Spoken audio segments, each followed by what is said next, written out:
Lindsey damn Graham joins the never Trumper train. All right, really interesting stuff. So now Lindsey Graham has refused to say that he would endorse Donald Trump in a 2024 bid. So let's go to it. Senator Lindsey Graham, the Republican out of South Carolina, appears not ready to endorse Donald Trump in a 2024 presidential run. Well, at least not yet. Graham turned from one of Trump's biggest critics before the 2016 election into his biggest booster when he got power, even eventually walking back his own criticism of the former president for inciting the riot and terrorist attack on January 6th. Now, why is this happening? As I have said from day one, the true political ideology of people like Donald Trump, Lindsey Graham, Mitch McConnell, Matt Gaetz, Marjorie Taylor Greene has nothing to do with values, platform, character, or even a recognizable belief system. It has to do with one thing: power. You see, these other dynamics are simply avenues for them to obtain and keep power. They are willing to abandon their historical viewpoint in order to obtain power. So what's happening now? Donald Trump no longer has the power that he once had, evidenced by the midterm elections. If, ladies and gentlemen, if Donald Trump would have endorsed candidates that won in the midterm elections, all of these individuals on the conservative side who are now anti-Trump or saying Trump needs to pause would be all on Trump's you-know-what if he still had power. There's more. But on whether Graham would endorse Trump ahead of the former president's anticipated announcement, all right, so that may be coming very soon. Politico reported, the South Carolina Republican said, and I quote, "Let's see what he says. I'll tell you after Georgia. Georgia's runoff election between incumbent Senator Raphael Warnock and Trump-backed Herschel Walker, the Republican, is scheduled for next month. December 6th is the date. Now, let me show you the fix that's already in, okay?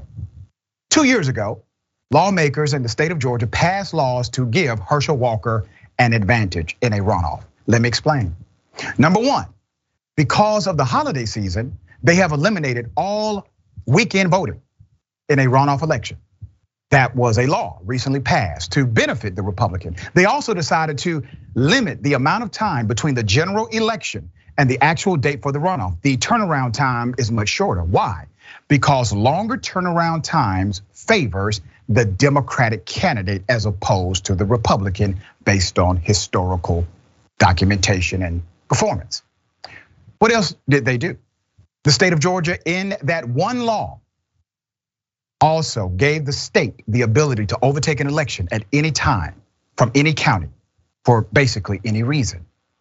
And I said this when the law was first passed. While some elements were disturbing, such as criminalizing people who gave water to someone in line, yes, that's extremely disturbing. These other dynamics were not on the radar of members of the media. And I said this would be the problem in a runoff. They could overtake the election and they could decide not to allow early voting, or the turnaround is shorter and Saturday voting would be eliminated. Well, that's exactly what has happened now. They planned for a potential runoff or runoffs in the state of Georgia and passed laws in order to create favor for them. There's more, all right? Graham's apparent reluctance to go all in for Trump echoes other Republicans who have urged Trump to postpone a presidential announcement until after the Georgia vote.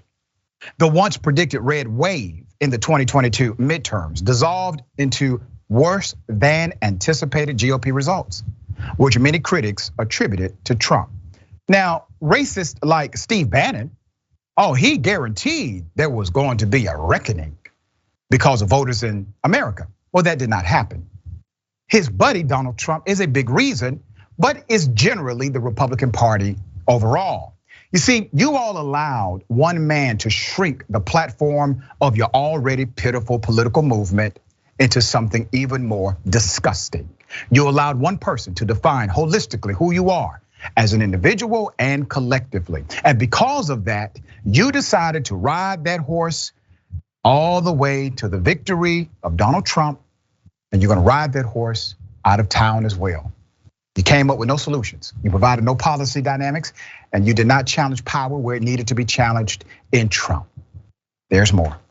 Let's go to the pick, Kari Lake, all right? Donald Trump, endorsed candidate once again. Now, she was the worst.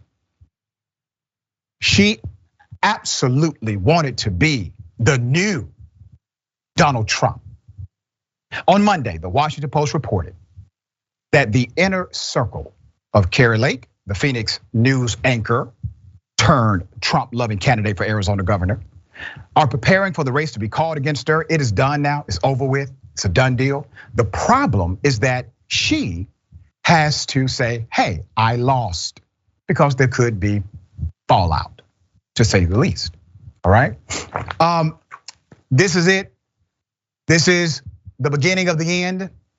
This is how it starts. Now, does this mean the danger has been eliminated? No, the person, Donald Trump, was never the real danger. It was the political ideology, policies, and social narratives that he promoted and proclaimed. That was the real enemy.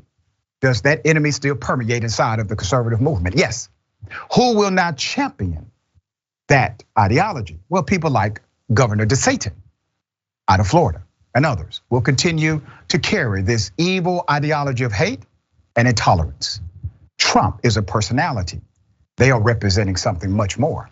It's called a policy. All right, dear brother, what are your thoughts here? Yeah, so the irony of it all, and I'm glad we started the story out this way, is when Lindsey Graham was very against Trump in his campaign, and basically his quote verbatim, give or take a few words, is that if we let Trump into the party, he's gonna burn it down. And that's exactly what's happening and what will continue to happen, because despite the fact that the Republican establishment will move over to Ron DeSantis, who is the future of the party anyways, 44, I believe, 44, 45, very young for politics, and just pretty young in general. However, we know Trump's not gonna let that happen, and he still controls a pretty large chunk of the base. And so, for the betrayal of Donald Trump, he's gonna bring the party down with him. And as you pointed out, Republicans didn't do well in the midterms, more so than just Trump, but because the party's a complete disaster. They offer nothing substantial in terms of policy, and as we have always known, but now clearly see, that matters, especially in a time when you have younger voters who are more connected to the needs of society. So this is the position that the Republican Party has pitted itself in, and I'm just chewing on my popcorn and enjoying the show. It is definitely going to be a show.